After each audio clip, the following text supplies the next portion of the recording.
Transmission of neural charges nervous system के अंदर। Sodium और पोटेशियम दोनों याद रखना, Na पॉजिटिव होता है और K पॉजिटिव होता है। देखो ट्रांसमिशन क्या होता है, किसी चीज़ को टच कर रहा हूँ तो टच करके वो सिग्नल को कौन पहुँचाता है, नर्वस सिस्टम को पहुँचाता है। न्यूरल चार्जेस मतलब नर्वस सिस्टम पहुँचाता है, तो उसके अंदर चार्जेस प्रेजेंट होते हैं सोडियम और पोटेशियम। उस नर्वस सिस्टम के अंदर न्यूरॉन्स के अंदर दो चार्जेस प्रेजेंट होते हैं, सोडियम और पोटेशियम, और वो ब्रेन तक ट्रांसमिशन करता है, मतलब सिग्नल पहुंचाता है उसका। जैसे मैंने किसी चीज़ को टच किया तो मेरे दिमाग को बताता है, वो चार्जेस बताते हैं, वो नर्वस सिस्टम बताता है। नर्वस सिस्टम के द्वारा वो न्यूरल चार्जेस होते हैं वो आपस में बदलते हैं, चेंज होते हैं, ऊपर नीचे बदलते हैं, और वो दिमाग तक सिग्नल पहुंचाते हैं कि मैंने किसी चीज़ को टच किया है। अगर वो गर्म होगा तो मैं उसको तुरंत हाथ डालूंगा तो ये तुरंत सिग्नल पहुंच गया मेरे दिमाग में। सेकंडों से भी बहुत कम समय में पता चल जाता है इस चीज़ के बारे में हमारे दिमाग तक नर्वस सिस्टम के द्वारा। और इलेक्ट्रोलाइसिस मतलब क्या होता है भाई, इलेक्ट्रोलाइसिस का मतलब बहुत इंपॉर्टेंट है, इलेक्ट्रोलाइसिस ऑफ बॉडी। अब शरीर के अंदर भी इलेक्ट्रोलाइसिस होता है, बहुत ज़्यादा टूटती हैं काफ़ी चीज़ें। इलेक्ट्रोलाइसिस मतलब क्या होता है, काफ़ी लाइसिस मतलब होता है टूटना, और इलेक्ट्रोलाइट्स मतलब जैसे साल्ट का टूटना, ठीक है। तो हमारे शरीर के अंदर लाइसिस बोलते हैं, लाइसिस मतलब होता है ब्रेक डाउन। लाइसिस माने क्या होता है, ब्रेक डाउन, ठीक है। जैसे और कैसे कहते हैं इलेक्ट्रोलाइसिस, जैसे पानी का टूटना H2O होता है, तो ऑक्सीजन वाटर हमने पिया, पानी पिया तो उसमें से हाइड्रोजन अलग निकल रही है, ऑक्सीजन अलग, तो ये भी क्या है, एक इलेक्ट्रोलाइसिस में आता है। मेंटेनिंग बैलेंस, और हमारे शरीर के अंदर जो मेंटेन हम बैलेंस बना के रखते हैं। अब आता है पोटेशियम। तो पोटेशियम और सोडियम को बता देता मैंने आपको, एक वाला पार्ट तो किसमें, नर्वस सिस्टम वाला पार्ट, और ये सभी के अंदर होता है। ऑल फूड प्रोडक्ट्स पोटेशियम सब में होता है। क्या करता है ये, कंट्रोल ऑफ मसल को कंट्रोल करता है। न्यूरल चार्जेस वही सेम चीज़ आ गई थी, बता दी थी, control of muscle, transmission of neural charges, electrolysis of body same चीज़ करता है, ये भी तोड़ता है, इलेक्ट्रोलाइसिस ऑफ बॉडी, साल्ट को तोड़ता है, ठीक है। पोटेशियम साल्ट ही होता है, पोटेशियम एक तरह का, ऑपरेट डिफरेंट सेलुलर रिएक्शंस। और सेलुलर हमारे शरीर के अंदर जो सेल्स होती है ना, जो हमारा शरीर बना होता है, जिससे किससे मिलके बना हुआ हमारा शरीर, सेल से मिलके बना, छोटी छोटी सेल से मिलके बना हुआ हमारा शरीर। तो सेल के अंदर बहुत सारी रिएक्शंस होती है, जो कि रिस्पॉन्सिबल होता है पोटेशियम उसके लिए। अब कैल्शियम प्रेजेंट होता है, बता देता आपको, दूध के अंदर होता है, ग्रीन वेजिटेबल्स या अंडों के बन आपको, अंडों के भी अंदर होता है कैल्शियम, और दूध के अंदर भी होता है कैल्शियम, जो हमारी हड्डियों को मजबूत करता है। कैल्शियम हमें कहाँ से मिलता है, विटामिन डी से मिलता है ना। अब कैल्शियम बात की जा रही है, milk, egg, green vegetables, calcium और किस, देखो कैल्शियम विटामिन, कैल्सीफेरॉल आ गया, विटामिन डी के अंदर भी होगा ना। Makes bone anti strong along with, strong बना देता है कौन, कैल्शियम बनाता है। इसकी मतलब साथ साथ वही बात है कि भाई विटामिन डी की। अब यहाँ पर क्या है, फॉस्फोरस के बारे में बात की जा रही है। मिल्क, फॉस्फोरस किसके अंदर पाया जाता है, मिल्क के अंदर। ये भी देखो सेम चीज़ है, कैल्शियम और फॉस्फोरस साथ साथ होते हैं। तो कैल्शियम का काम जो होता है वही काम फॉस्फोरस का भी होता है दूध के अंदर। मिल्क, ग्रीन वेजिटेबल्स, अब हरी सब्जियों में पाया जाता है। पिरल मिलेट, हम अनाज खाते हैं ना, और फिंगर मिलेट, जो फिंगर मिलेट होते हैं, ये सब क्या है, अनाज है। ड्राई फ्रूट्स, ये भी ड्राई फ्रूट, जैसे हम मूंगफली खाते हैं, या फिर हम ड्राई फ्रूट्स के अंदर हम काजू खाते हैं, तो ये ड्राई फ्रूट्स के अंदर आते हैं। रेजिन्स मतलब किशमिश खाते हैं, तो ये ड्राई फ्रूट्स हैं। लीवर एंड किडनी, और ये क्या करते हैं भाई, लीवर और किडनी के अंदर भी पाए जाते हैं। बोन्स को और टीथ को स्ट्रॉन्ग करता है कैल्शियम के साथ साथ। आपको आयरन जो होता है, लोहा किसमें, हरी सब्जियों में मिलता है, जो कि हमारे शरीर के अंदर खून को बनाता है, और एनीमिया जैसी बीमारी नहीं करता ये। और हमारे शरीर के अंदर ऑक्सीजन जोड़ता है आयरन, ऑक्सीडेशन करता है, मतलब जुड़ता है हमारे शरीर के अंदर। आयरन जुड़ेगा तभी वो हमारी मसल्स बनेगी, टिश्यूज बनेंगी ना।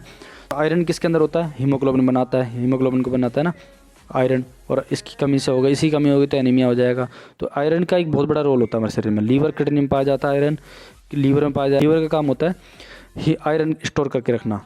अंडे के अंदर भी आयरन होता है, मीट के अंदर भी होता है, ब्लड, खून के अंदर भी, ब्लड के अंदर हीमोग्लोबिन होता है ना। हीमोग्लोबिन किससे बनकर बना होता है, आयरन से ही बना। पिरल मिलेट में होता है, फिंगर मिलेट में होता है, सेम चीज़ है ये। फॉस्फोरस और आयरन के अंदर जो चीज़ पाई जाती है, दही के अंदर होता है, वेजिटेबल सब्जियों के अंदर, गाजर के अंदर आयरन होता है, जैगरी गुड़ होता है, उसके अंदर भी आयरन होता है। फॉर्मेशन ऑफ हीमोग्लोबिन बनाता है ये। और ऑक्सीडेशन ऑफ टिश्यूज़, ऑक्सीडेशन मतलब होता है वैसे तो एडिशन ऑफ ऑक्सीजन, ऑक्सीडेशन मतलब होता है addition of oxygen and removal of hydrogen, oxidation कहलाता है। आयोडीन के बारे में बता देता कि भाई साल्ट के अंदर होता है, पाया जाता है, और हमारे अंदर को अल्टर नहीं करता, और थायराइड के अंदर प्रॉब्लम नहीं होती इससे, ठीक है। और आयोडीन क्या बनाता है, अब थायरोक्सिन हार्मोन बनाता है ये आयोडीन, थायरोक्सिन हार्मोन बनाता है। कहाँ पाया जाएगा, साल्ट में पाया जाता है, समुद्र के खानों के अंदर समुद्र में जितने भी खाने पाए जाएंगे ना, उसके अंदर सब में क्या होता है, आयोडीन होता है। और समुद्र के अंदर पाए जाने वाले जो जीव जंतु होते हैं उनके अंदर आयोडीन होता है ना। ग्रीन लीफी वेजिटेबल जो हरी सब्जियां होती हैं उनके अंदर, सी फिश जो समुद्र के अंदर जो मछलियां होती हैं उनके अंदर भी आयोडीन पाया जाता है। ब्लैकबेरी काले जो जामुन होते हैं उनके अंदर रॉक साल्ट, जो कि आयोडीन रॉक साल्ट के अंदर भी पाए जाते हैं। फॉर्मेशन ऑफ थायरोक्सिन हार्मोन, ठीक है, फॉर्मेशन किसका, फॉर्मेशन ऑफ थायरोक्सिन हार्मोन के काम, थायरोक्सिन हार्मोन कल थायराइड ग्लैंड के द्वारा बनाया जाता है। किसके द्वारा, थायराइड ग्लैंड के द्वारा बनाया जाता है थायरोक्सिन हार्मोन। इंसानों के स्वास्थ्य के बारे में बात की जा रही है यहाँ पर। प्रॉपर्टीज़ ऑफ ड्रिंकिंग वाटर, कि हम जो पानी पीते हैं उनकी properties. Harmful effects of polluted water, जो हार्मफुल इफेक्ट्स हैं गंदे पानी, जो दूषित पानी होता है उसके हार्मफुल इफेक्ट, प्रभाव क्या क्या होते हैं ये सब। वी ह्यूमंस, हम जो इंसान होते हैं, are exploiting the available limited water, हम ख़राब करते जा रहे हैं, ख़त्म करते जा रहे हैं जो अवेलेबल पानी, limited water sources in such a manner that in the near future we will have water crisis. आने वाले समय में हमें पानी का जो नुकसान देखना पड़ेगा, झेलना पड़ेगा। वाटर के जो पानी की कमी होने वाली है ना आने वाले समय में, वो झेलना पड़ेगा। क्यों, क्योंकि हम पानी को ख़राब करते जा रहे हैं, दिन प्रतिदिन पानी को ख़त्म करते जा रहे हैं। Most of the usable water comes from rivers, lakes and underground sources. Underground water होता है जो ज़मीन से निकाला जाता है, वहाँ से भी निकाला जाता है, पानी मिलता है हमें, नदियों से मिलता है या झील से, छोटे छोटे झील से मिलते हैं तो पानी वहाँ से भी मिलता है, रिवर से मिलता है ना। While using the water we are also, हम जब पानी को इस्तेमाल करते हैं ना, while using the water we are also polluting it, हम जब इसको इस्तेमाल करते हैं तो हम उसको पॉल्यूट ही कर रहे होते हैं, एक तरह का उसको प्रदूषित कर रहे होते हैं। In this way we are hurting our life donor with double edged sword, अपनी ज़िंदगी को दान कर रहे हैं, अपनी ज़िंदगी को ख़त्म करते जा रहे हैं। डबल एज्ड स्वॉर्ड, एक तीर से दो निशाना कहते हैं जिसको हम, एक तीर से दो निशाना लगाना, मतलब एक तो हम पानी को ख़राब करते जा रहे हैं, एक और दूसरा हम अपनी ज़िंदगी को भी ख़त्म करते जा रहे हैं। और दूसरी कहावत क्या है कि खरबूजा है, खरबूजा छुरी पे कटे गिरे, या फिर जो छुरी है वो खरबूजे के ऊपर गिरे तो कटेगा तो खरबूजा ही। तो ये क्या है, ये कहावत है, तो ये बात बता रहे हैं यहाँ पर। It is useless to discuss about the uses of water, ये फालतू की बातें हैं। अगर हम उसके यूजेस के बारे में बताएं तो ये एक यूजलेस, को फ़ायदा ही नहीं है अगर हम पानी को ही नहीं बचा पाएंगे तो। इफ़ यू से वाटर इज़ लाइफ, क्या अगर हम कहें कि भाई सीधे सीधे शब्दों में हम यूँ कह दें तो वाटर ही ज़िंदगी है, तो सीधे सीधे बोल रहे हैं जो पानी ही ज़िंदगी है, तो ये कहना उसका कि भाई उसका यूज़ क्या है, उपयोग क्या है, तो फ़ायदा ही नहीं। देखो वाटर इज़ लाइफ, ज़िंदगी, पानी ही जीवन है। अब हार्ड वाटर हमारे इंडिया के अंदर सबसे ज़्यादा हार्ड वाटर है, सबसे ज़्यादा हार्ड वाटर है हमारे इंडिया के अंदर, हार्ड वाटर है, हार्ड वाटर है जो जिसके अंदर जैसे हम कपड़े धोते हैं, तो ये सब कपड़े धोने वाले जो भी हम नहाते हैं, जिसमें हम जैसे नहा रहे हैं ना, तो वो नहाते हैं तो और हम अपने कपड़े धोते हैं, तो ये सब क्या है, हार्ड वाटर में वो पानी गंदा हो जाता है, तो गंदा पानी को हम बोलते हैं हार्ड वाटर। और जो बिल्कुल साफ़ पानी होता है जिसके अंदर मिनरल्स भी होते हैं, हर चीज़ होती है, एकदम अच्छा पानी होता है जो, उसका बोलते हैं सॉफ्ट वाटर। तो इंडिया के अंदर हार्ड वाटर ज़्यादा है as compare to soft water. Soft water होता है साफ़ पानी, बिल्कुल अच्छा पानी जो उबाल के एकदम अच्छी तरीके से प्योरीफिकेशन के द्वारा हम हमारे घरों में आते हैं ज़्यादातर। लेकिन जो इंडिया के अंदर सबसे ज़्यादा पानी हार्ड वाटर है ज़्यादातर जगहों पर। क्यों है, क्योंकि कम पानी की कमी है ना। Then it would not be an exaggeration कि पानी एक ज़िंदगी है, तो ये एक तरह का water is used for drinking, पानी है वो हमें पीने के लिए काम आता है, प्रिपेयरिंग फूड, खाना बनाने का काम आता है, नहाने का काम आता है, बर्तनों को साफ़ करने का काम आता है, कपड़ों की, तो ये सारी चीज़ें हमें पता है, एग्रीकल्चर और इंडस्ट्रीज़ में काम आता है पानी। और water is only product from found naturally on earth, और पानी एक ऐसी चीज़ है जो हमारे प्राकृतिक में नेचर से मिलती है, which exist in all 3 states of matter, जो कि 3 स्टेट्स, पानी के तीनों स्टेट्स में, पानी तीनों मैटर के 3 स्टेट में पाया जाता है। वो कौन कौन सी स्टेट्स है, सॉलिड, लिक्विड और गैस, मतलब आइस के अंदर भी, लिक्विड के अंदर भी, और गैस के वेपर के रूप में भी पानी पाया जाता है, भाप के रूप में ना, जब इवेपोरेशन होती है भाप, वो गैसेज है, और लिक्विड क्या है, पानी है, और वाटर लिक्विड के रूप में तो ये पानी तीनों ही रूप में पाया जाता है, सॉलिड मतलब आइस के रूप में पाया जाता है, 3 स्टेट्स ऑफ मैटर के रूप में पाया जाता है। The water which we get contains many types of particles and micro organism. जो पानी हमें जिसके अंदर पार्टिकल्स होते हैं, बहुत सारे छोटे छोटे पार्टिकल्स होते हैं और माइक्रो जीव जंतु होते हैं। Some of these are useful while the others are harmful for us.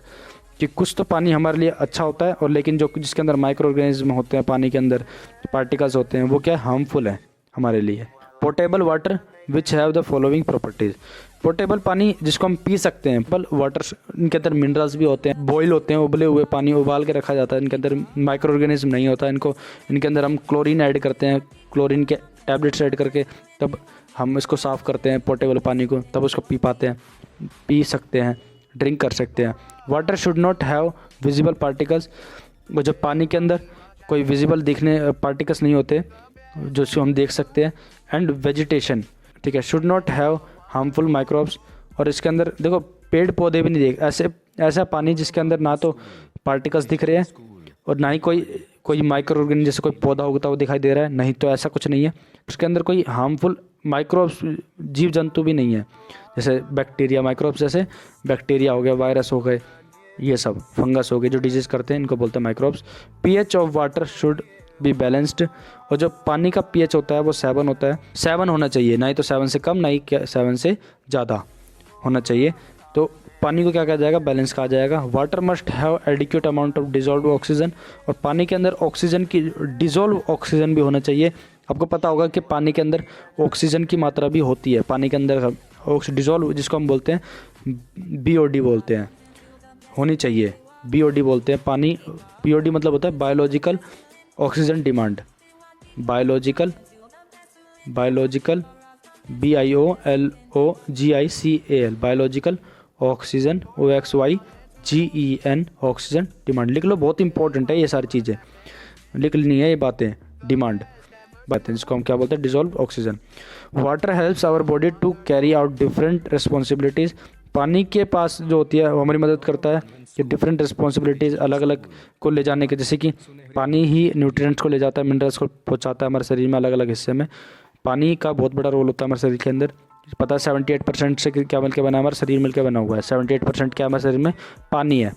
All the metabolic activities, metabolic बता देते हैं, जो एनाबॉलिक और कैटाबॉलिक, जो खाने को पचाते हैं उसको हम मेटाबॉलिक बोलते हैं, of the body is carried out by water, जो कि हमारे खाने को पचाने का काम भी कौन करता है, पानी करता है। देयरफॉर ए डॉक्टर आल्सो सजेस्ट, इसलिए जो डॉक्टर होता है हमें सजेस्ट बोलता है कि हमें कम से कम 8 गिलास पानी या फिर 8 से ज़्यादा, एक दिन में 8 गिलास कम से कम पानी तो पीना चाहिए, ठीक है, वाटर पर डे, एक दिन में 8 गिलास कम से कम पानी तो पीना चाहिए। You must drink more water if you do more physical work.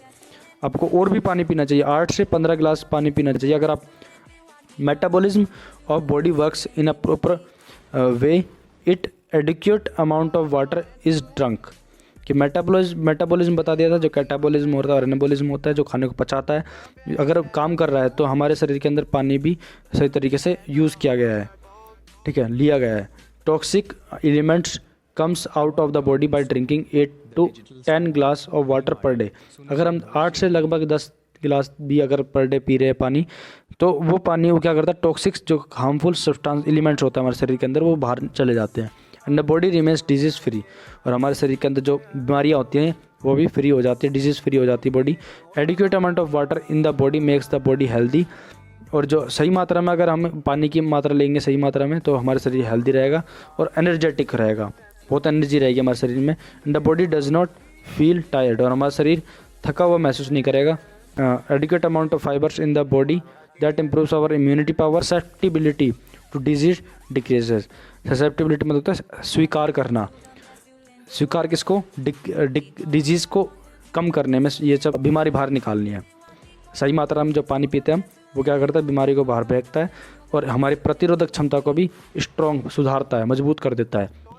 Unnecessary fat don't get deposit in the body. Unnecessary है तो का जो खराब फैट है ना, बैड फैट है, वो भी हमारे शरीर के अंदर डिपॉजिट नहीं होता। If abundant water is drunk, यदि सही मात्रा में हम पानी पिए तो। Sufficient intake of water reduces the chances of any kind of allergy the body. कि अगर सही मात्रा में हम पानी ले रहे हैं तो वहाँ पर क्या होगा, एलर्जी भी नहीं होगी शरीर के अंदर। In addition to that infection to lungs कि हमारे जो शरीर के अंदर जो लंग्स के अंदर जो इन्फेक्शन होते हैं, जिस प्रकार से जैसे अस्थमा, सांस में लेने में दिक्कत होती है, इंटेस्टाइनल आंत में बीमारी हो जाती है, तो वो भी नहीं होगी। रेगुलरली ड्रिंकिंग, जो पानी हम लगातार ज़्यादा से ज़्यादा पानी पिएंगे तो वो भी क्या करेगा, कैलकुलस, कि अगर हम लगातार पानी पिएंगे, लगातार रेगुलरली पानी पिएंगे तो water avoids the danger of calculus. Drinking adequate amount of water protects us from disease like, सही मात्रा में अगर हम पानी पिएंगे तो वो भी क्या करेगा, हमें कॉमन कोल्ड्स, जुखाम से भी बचाता है। हम पानी सही मात्रा में पीते हैं तो उससे जुखाम भी नहीं लगता है। Side effects of contaminated water, दुनिया भर के नुकसान होते हैं जब हम गंदा पानी पीते हैं। गंदा पानी पीने से हमारे अंदर बीमारी फैल जाती है, तरह तरह के सिम्टम्स, तरह तरह की गंदी गंदी बीमारी हो जाती है हमें, तो वो सब गंदे पानी की वजह से होता है। गंदा पानी नहीं पीना चाहिए। बहुत सारी अनेक माइक्रोब्स उसके अंदर होते हैं गंदा पानी के अंदर, और गंदा पानी अगर हमने पी लिया तो हमारे शरीर के अंदर बहुत सारी बहुत सारी पता नहीं कितनी ही बीमारी होने के चांसेस बढ़ जाते हैं। मैनी डिजीज़ ग्रिप्स अस, बहुत सारी डिजीज़ हमें पकड़ लेती है।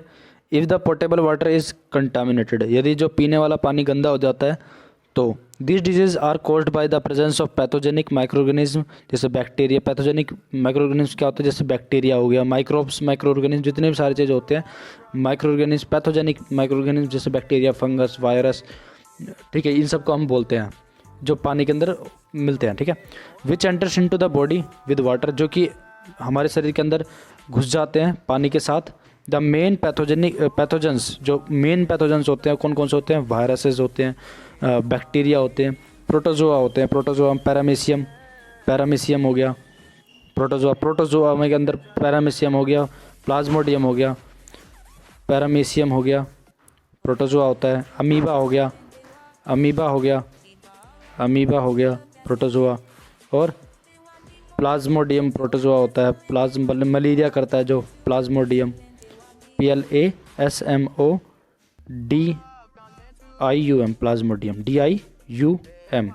प्लाज्मोडियम जो क्या करता है, ये सब क्या है, प्रोटोजोआ है। अमीबा एक, पैरामीशियम एक प्रोटोजोआ होता है, अमीबा एक प्रोटोजोआ होता है, और प्लाज्मोडियम एक प्रोटोजोआ है।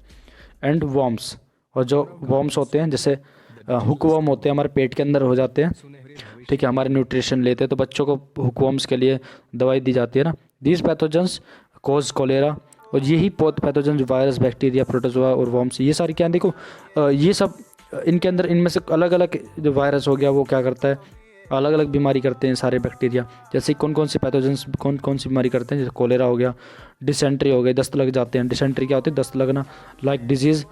और ऐसी बीमारियों को हैजा, जैसी कोलेरा क्या होता है, हैजा होता है, और डिसेंट्री मतलब दस्त लगना।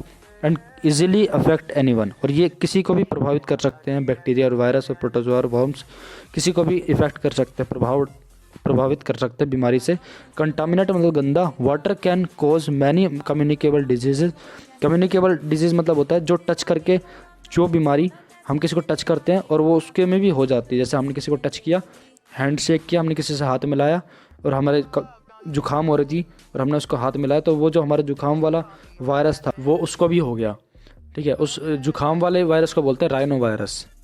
जो जुखाम हो जाता है, नॉर्मल जो जुखाम होता है या खांसी कर देता है, वो होता है राइनो वायरस। और ये क्या है, कम्युनिकेबल डिजीज़ के रूप में देखने को मिलता है। कम्युनिकेबल मतलब टच करने वाली, ऐसी बीमारी जो टच करे, टचेबल, जिसको जो टच करके किसी के दूसरे के अंदर भी वो बीमारी हो जाती है, उसको बोलते हैं कम्युनिकेबल डिजीज़, ठीक है। अब आता है इट में also cause dangerous disease.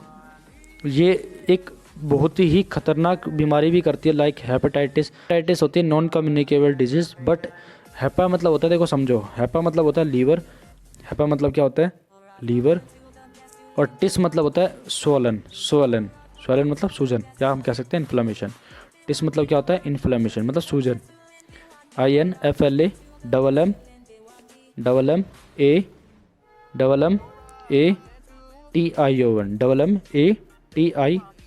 Inflammation मतलब क्या होता है, टिस मतलब होता है इन्फ्लामेशन, सूजन। लीवर में जब सूजन आ जाती है तो उसको बोलते हैं हेपेटाइटिस।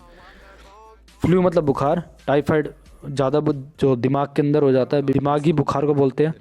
जॉन्डिस, अगेन हेपेटाइटिस को जॉन्डिस बोलते हैं। पीलिया जिसे हम बोलते हैं, शरीर पीला पड़ जाता है, वो जॉन्डिस होता है, वही हेपेटाइटिस को जॉन्डिस बोलते हैं, etcetera. Dracunculiasis was once a serious problem in Rajasthan. ये एक बीमारी है ड्रैकुनक्यूलियासिस, ड्रैकुनक्यूलियासिस, ठीक है।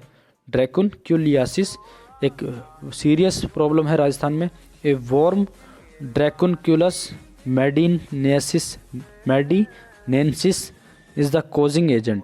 एक वॉर्म होता है, जैसे हुक वॉर्म होता है ना, एक बड़ा सा वॉर्म केचुए जैसा दिखने वाला, जो अर्थवॉर्म होता है ना, अर्थवॉर्म केचुआ है ना, उसके जैसा दिखने वाला ड्रैकुनक्यूलस, उसका नाम है, वॉर्म का नाम है ड्रैकुनक्यूलस मेडिनेंसिस।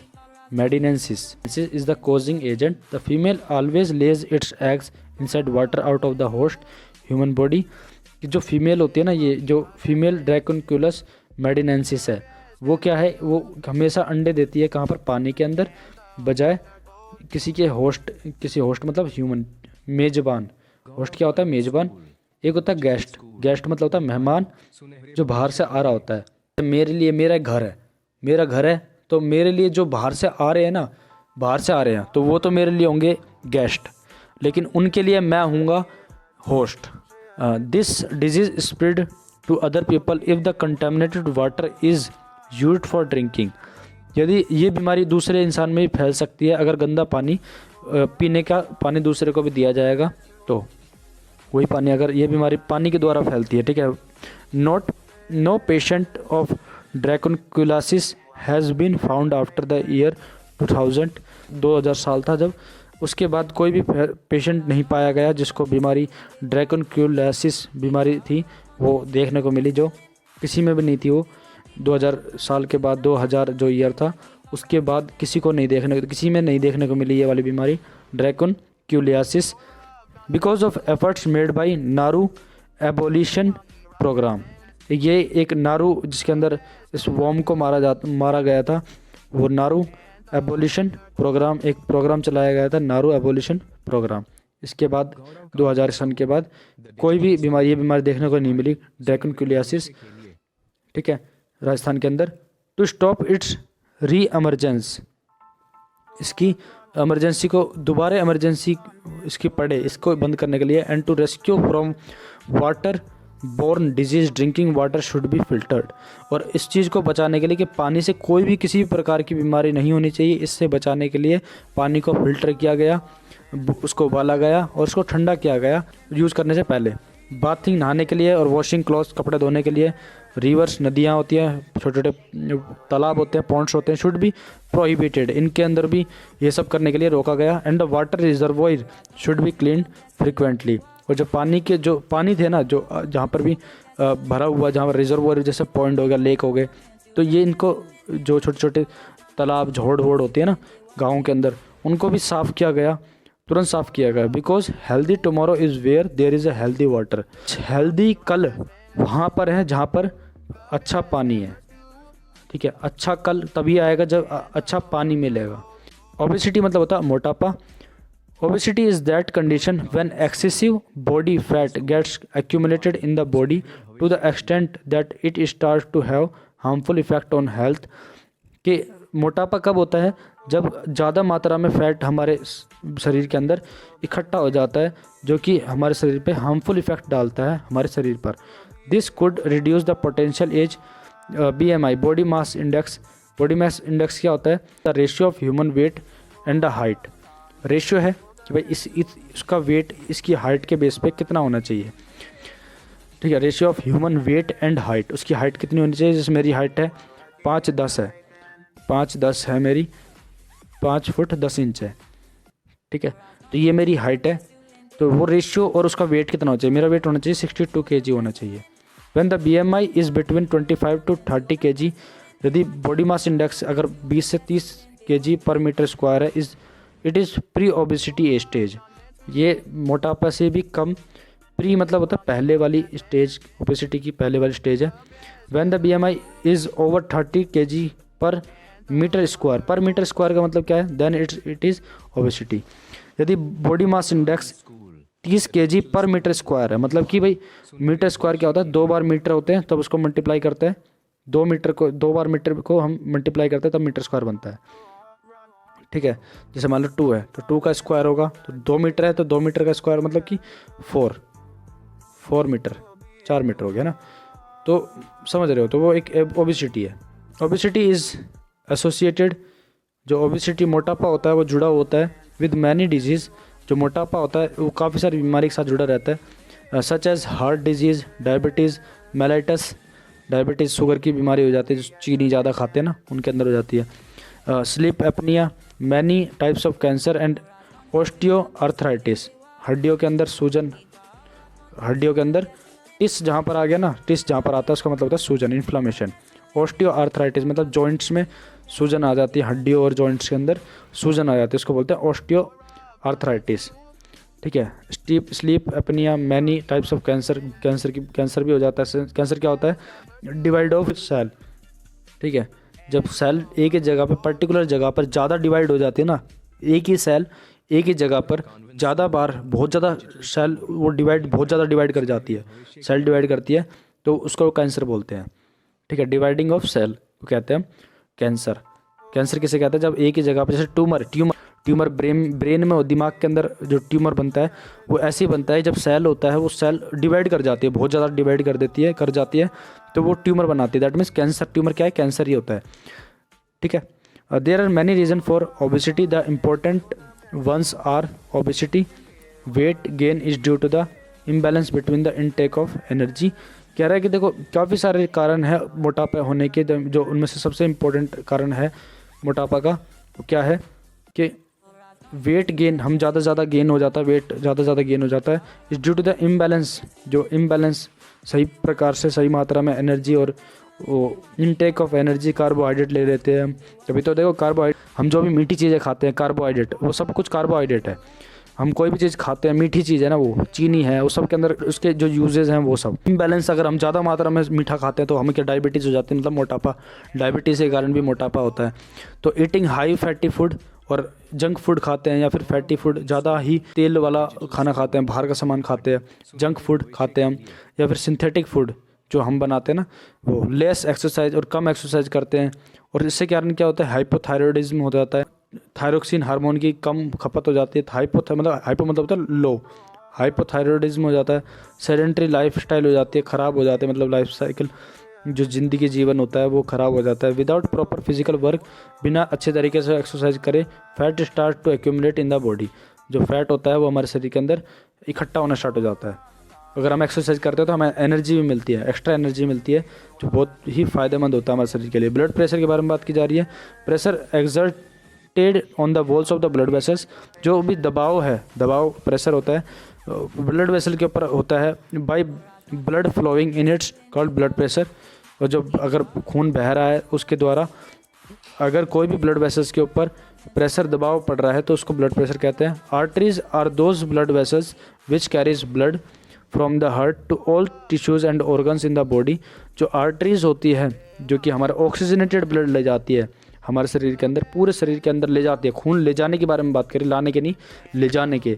अब हम सांस लेते हैं तो ऑक्सीजन लेते हैं हम, तो हार्ट में जाता है, जो कि कंबाइन होता है हमारे ब्लड के साथ कंबाइन होकर वो पूरे शरीर के अंदर जाता है with the help of arteries.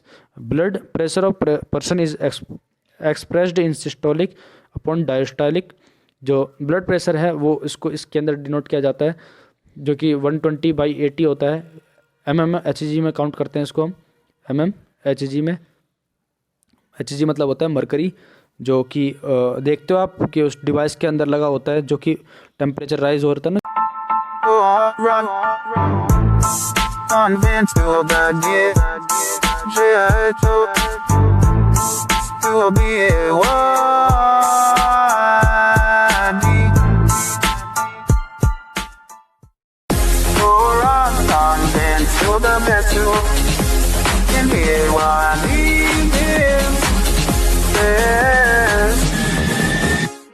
Quality education.